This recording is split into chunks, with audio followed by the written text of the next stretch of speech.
욥기 33장 함께 읽겠습니다. 그런즉 욥이여 내 말을 들으며 내 모든 말에 귀를 기울이기를 원하노라. 내가 입을 여니 내 혀가 입에서 말하는구나. 내 마음의 정직함이 곧 내 말이며 내 입술이 아는 바가 진실을 말하느니라. 하나님의 영이 나를 지으셨고 전능자의 기운이 나를 살리시느니라. 그대가 할 수 있거든 일어서서 내게 대답하고 내 앞에 진술하라. 나와 그대가 하나님 앞에서 동일하니 나도 흙으로 지으심을 입었은즉 내 위엄으로는 그대를 두렵게 하지 못하고 내 손으로는 그대를 누르지 못하느니라.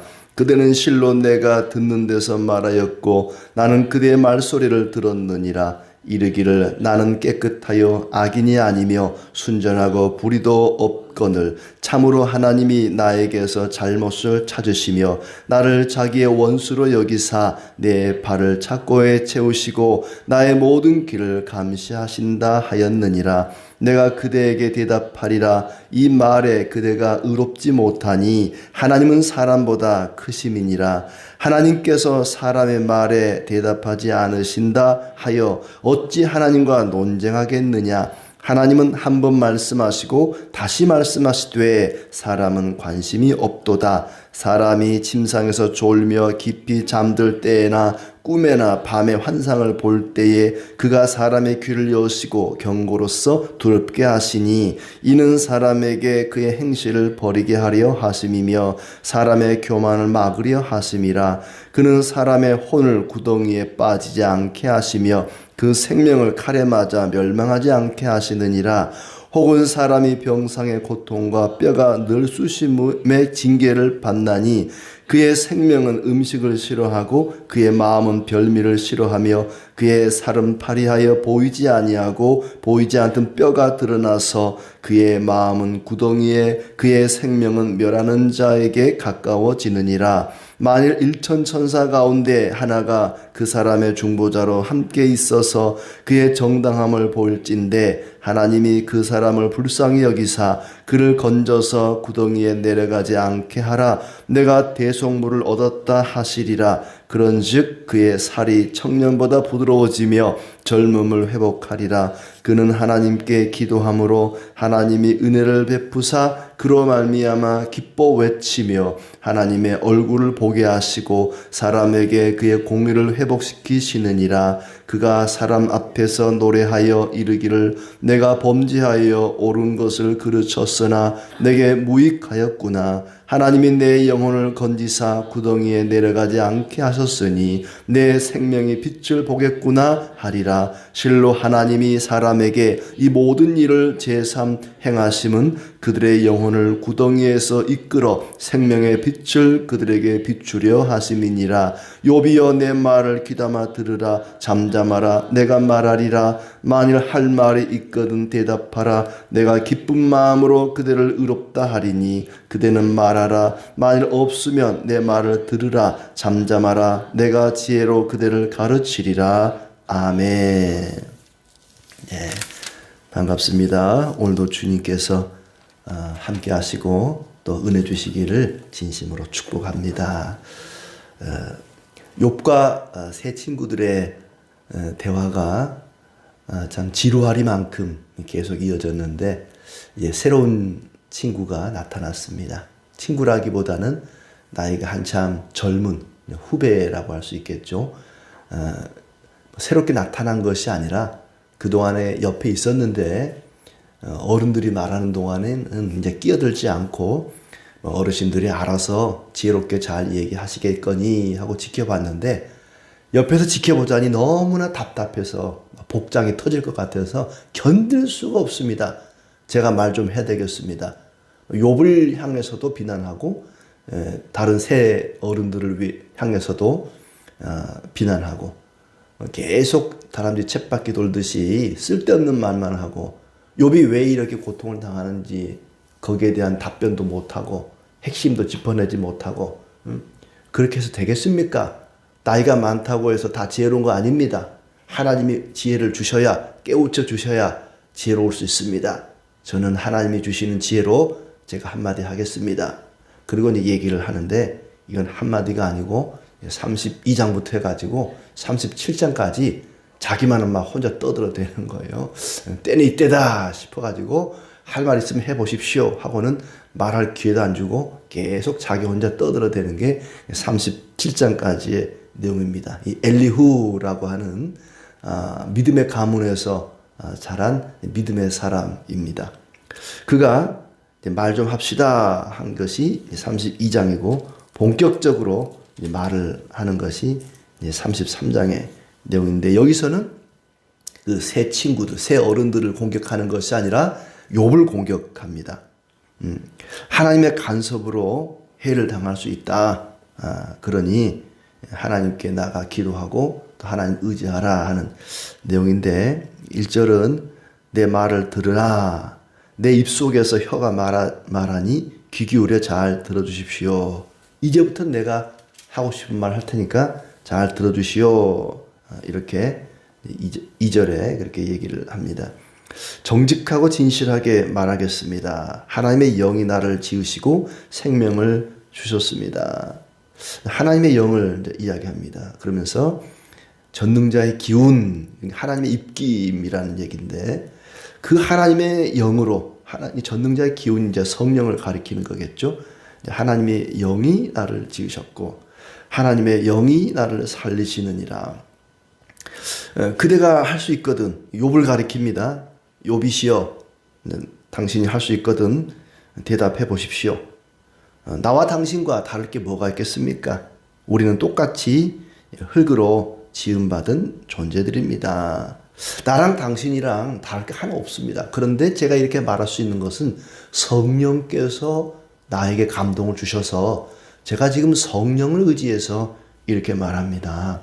이게 6절에 나와 그대가 하나님 앞에 동일하다. 나도 흙으로 지음을 받았다. 이 말은 나와 당신과 똑같습니다. 다 우리 흙으로 지음받은 존재인데 제가 무슨 대단한 말을 할 수 있겠습니까? 다만 성령이 나를 붙드시고 나를 감동하셔서 이렇게 하는 것입니다. 내 위엄으로는 그대를 두렵게 하지 못하고 내 손으로는 그대를 누르지 못하느니라. 제가 무슨 뭐 대단한 사람인 것처럼 막 말로 당신을 이렇게 옥조이고 억압하고 뭐 그런 말을 할 수 있겠습니까? 저는 당신을 두렵게 하거나 누르지 못합니다. 그러면서 이제 하는 소리가, 당신이 말하기를 8절부터 그대는 실로 내가 듣는 데서 말하였고 하는데, 당신이 말하기를, 욥의 문제점을 얘기하는 거예요. 이제 9절부터 이르기를 나는 깨끗하여 악인이 아니며 순전하고 불의도 없거늘 나는 아무 잘못이 없는데. 그러니까 그 말은 이제 욥이 나는 아무 죄 없다 그렇게 말하진 않았어요. 나는 이런 재앙 받을 만한 죄를 지은 적은 없다 이런 얘기지, 나는 아무 죄가 없다, 나는 깨끗하다 그렇게 말한 건 아닌데, 엘리후가 볼 때는 이제 그렇게 보여지는 거예요. 나는 잘못이 없습니다, 허물이 없습니다. 그런데도 불구하고 하나님은 흠잡을 것을 찾고 원수로 여기시고 내 발에 착고를 채우고 모든 길을 감시합니다. 지금 욥이 그렇게 말한다는 거예요. 나는 아무 잘못이 없는데 하나님이 나를 이렇게 괴롭히고 있습니다. 당신은 지금 그렇게 말을 하는데 그렇게 말하면 안 됩니다.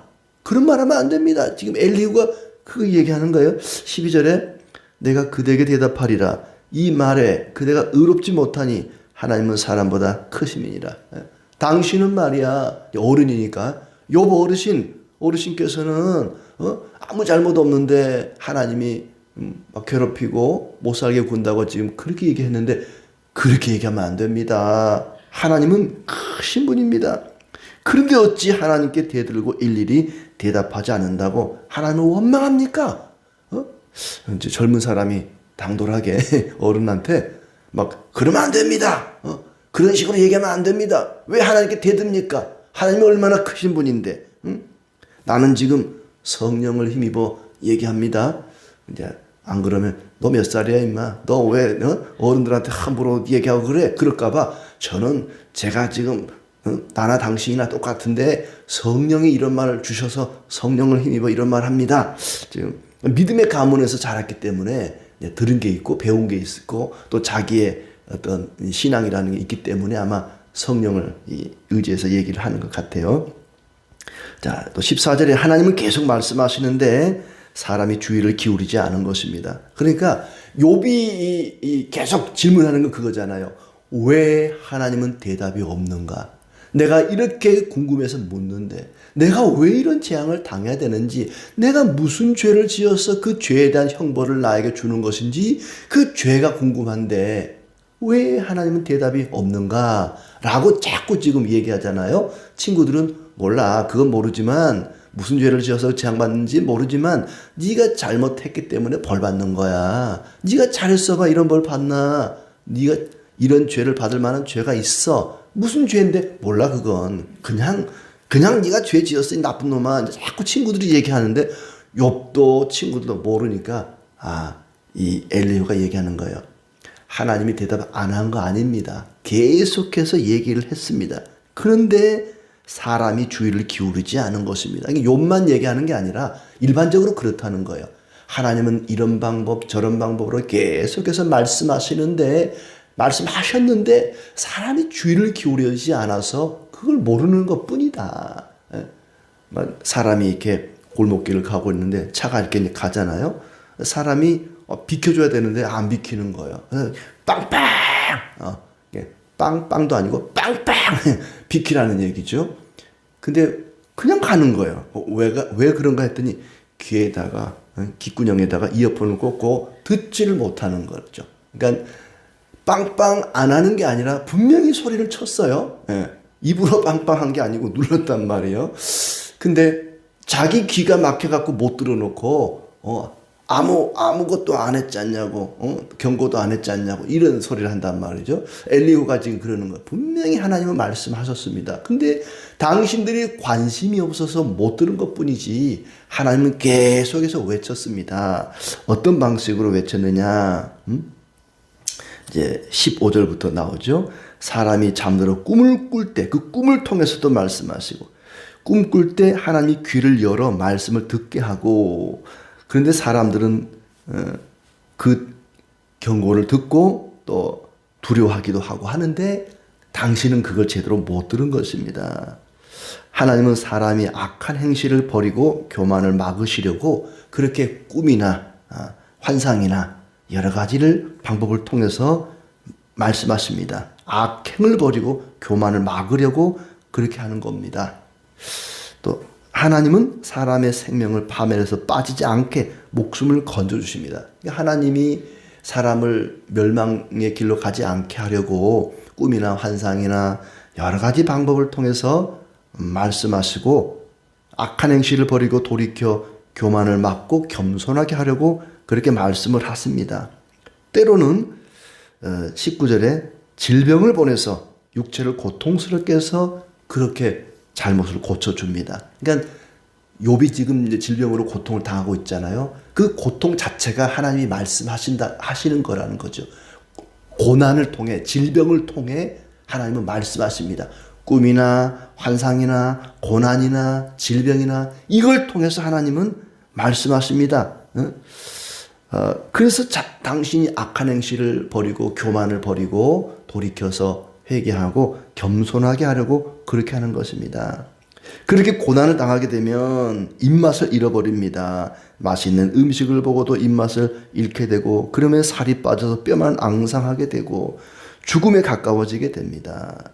엘리후의 얘기는 하나님은 다양한 방식으로 말씀하십니다. 하나님이 아무 대답 없다고 원망하지 마십시오. 그러면 안 됩니다. 하나님은 크신 분이기 때문에 꿈을 통해, 환상을 통해, 질병을 통해, 고난 속에서 말씀하시고 고난을 통해서 말씀하시는 분입니다.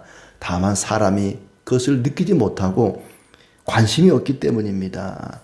그러면서 23절에 천사 가운데, 일천 천사 가운데 하나를 우리를 도우라고 또 보내서 당신이 정당하다는 것을 보일 것입니다. 하나님의 정당함을 보인다는 거죠. 23절에 일천 천사 가운데 하나가 그 사람의 중보자로 함께 있어서 그의 정당함을 보일진대. 그러니까 또 욥과 같이 이제 사람을 가리키는 거죠. 그 사람의 중보자로 함께 있어 그 정당함을 보인다. 이런 부분들이 이제 그러니까는 엘리후라는 이 젊은 사람이 새 친구들과 비슷한 당신이 고난을 당하는 것은 하나님이 당신을 회개시켜서 고쳐서 뉘우쳐서 돌이키게 하려고 고난을 주시는 겁니다. 이런 부분들은 앞에 친구들과 거의 비슷한 그런 주장이잖아요. 근데 이런 23절부터 나오는 하나님이 중보자를 세워서 그 사람의 정당함을 보이게 되고 하나님이 그 사람을 불쌍히 여겨서 건져서 구덩이에 내려가지 않게 하시고 대속물을 얻었다 하시리라. 세번역은 이 부분을 대속물 내가 그의 몸값을 받았으니 그 사람을 살려주어라. 하나님이 일천천사를 그러니까 그 욥이 얘기했던 어떤 대속물 하늘에 계신 나의 어떤 대속자 이 정도는 아니어도 그러니까 중보자 메시아 정도는 아니어도 천사 중에 하나가 그런 역할을 하도록 하나님이 하셔서 당신이 지은 죄를 그 중보자를 통해서 내가 그의 대속물이 되었으니 이제 그 사람은 살려주어라. 이런 어떤 중보자에 대한 이야기를 엘리후가 하고 있습니다. 그러니까 새 친구들보다는 좀 다른 각도에서 다른 관점에서 욥의 고난을 보게 되고 조금 더 어떤 발전된 그런 모습을 보여주는 거죠. 그러니까 새 친구들과 욥의 대화 그리고 하나님의 말씀 38장부터 나온 하나님의 말씀 그 사이에 이런 얘기를 한다는 것 대단히 중요한 얘기죠. 중보자를 얘기를 하고 있다는 것입니다. 하나님이 은혜를 베푸셔서 천사에게 내가 그의 몸값을 대신 받았으니 살려주어라 이렇게 할 것이다. 그렇게 되면 다시 젊음을 찾고 건강을 되찾고 하나님께서 기도에 응답해 주시고 기쁨으로 하나님을 섬기게 되고 회복시켜 주실 것이다. 그리고는 그 사람이 욥을 꼭 가리키는 건 아니지만 중보자를 통해서 하나님의 은혜를 긍휼을 받게 된 사람이 말하기를 내가 죄를 지었으나 하나님이 용서하셨다. 하나님이 나를 살려주셔서 빛을 보게 하셨다고 말할 것이다. 이 모두가 하나님이 하시는 일이다. 이렇게 하나님께서 말씀을 통해서 꿈을 통해 환상을 통해 고난을 통해 질병을 통해서 말씀하시는 것 계속해서 반복해서 말씀하시는 이유는 29절에 하나님이 이 모든 일을 제3 행하시면 되풀이하는 것은 그 말이죠. 그들의 영혼을 구덩이에서 이끌어 생명의 빛을 그들에게 비추려 하심이라. 구원하기 위해서 그렇게 한다는 겁니다. 하나님이 여러 가지 방식을 통해서 우리에게 경고하시고 말씀하시는 것은 우리가 멸망으로 가지 않고 구덩이에 빠지지 않고 빛 가운데 살게 하려고 그렇게 하는 것이다. 그러면서 할 말 있으면 해보시고 그렇지 않으면 조용히 제 얘기를 들어주십시오. 제가 지혜를 가르치겠습니다. 이렇게 말합니다. 그러니까 멸망길로 가지 않고 빛 가운데로 인도하기 위해서 계속해서 고난을 통해 아픔을 통해서 하나님이 말씀하시는 겁니다. 그러니 회개하고 뉘우치고 돌이키십시오. 로마의 지배를 받는 동안에 예수님께서 오셨었죠. 2000년 전에. 그렇게 고통 가운데 있어야 그리스도가 왔을 때 그리스도를 바라보게 되는 거죠. 너무 평안하고 잘 나가고 형통하면 그리스도가 와도 관심이 없을 것 아닙니까? 그러니까 하나님께서 이스라엘 국가에 또 개개인들에게 고난을 주시는 것은 그걸 통해서 구덩이에 빠져 멸망길로 가지 않고 빛 가운데 행하게 하려고 구원을 하기 위해서 그렇게 하는 것이다 하는 얘기입니다. 23절을 다시 보시면 하나님이 천사와 같은 일천천사 가운데 하나를 중보자로 세워서 대속물을 통해서 말씀하십니다. 그분을 통해서 고통받는 자가 회복될 것입니다. 건강이 회복되고 하나님과의 관계가 회복되고 또 기쁨이 회복될 것이고 사람이 듣든지 아니 듣든지 계속해서 반복해서 제3 말씀하시는 것은 바로 구덩이에서 건져 생명의 빛으로 인도하기 위해서 하나님이 고난을 통해 말씀하신 이유는 우리를 회복시키셔서 구원하기 위해서 그렇게 하는 것이다 하는 얘기죠. 엘리후는 욥의 고난이 욥의 죄 때문이다라고 하는 주장에 동의하지 않습니다. 여태 세 친구는 그랬거든요. 네가 죄를 지어서 고난당하는 것이다. 그렇게 말했는데 엘리후는 이제 다른 각도에서 다른 관점에서 이야기를 하고 있습니다. 하나님이 그 고난을 통해서 할 일이 있습니다. 그 고난을 통해서 말씀하시고 그 고난을 통해서 할 일이 있기 때문입니다. 하나님의 계획과 뜻이 있습니다. 그러니 고난 속에서 역사하시는 하나님을 바라보십시오 하는 얘기입니다. 마치 예수님께서 남에서부터 앞을 볼 수 없는 그 시각장애인 어린 아이를 향해서 사람들이, 제자들이 누구 죄 때문에 이렇게 앞을 볼 수 없습니까? 누구 죄 때문입니까? 말할 때에 누구의 죄 때문이 아니라 하나님이 하시는 일을 나타내려고 한다. 하나님이 어쩔 수 없이, 하나님도 어찌할 수 없는 그런 병이 아니고 하나님이 하시고자 하는 일을 나타내기 위해서 이 아이에게 이런 아픔을 주시는 것이다. 말씀하시는 것처럼 고난이라고 하는 것이 하나님이 어찌 제어할 수 없는, 통제할 수 없는 그런 것이 아니라 하나님이 하시고자 하는 일을 나타내기 위해서 우리에게 고난을 주신다는 얘기입니다. 그러므로 고난 중에도 역사하시는 하나님을 바라보고 또 하나님을 의지하며 살아가는 우리의 삶이 되기를 바랍니다.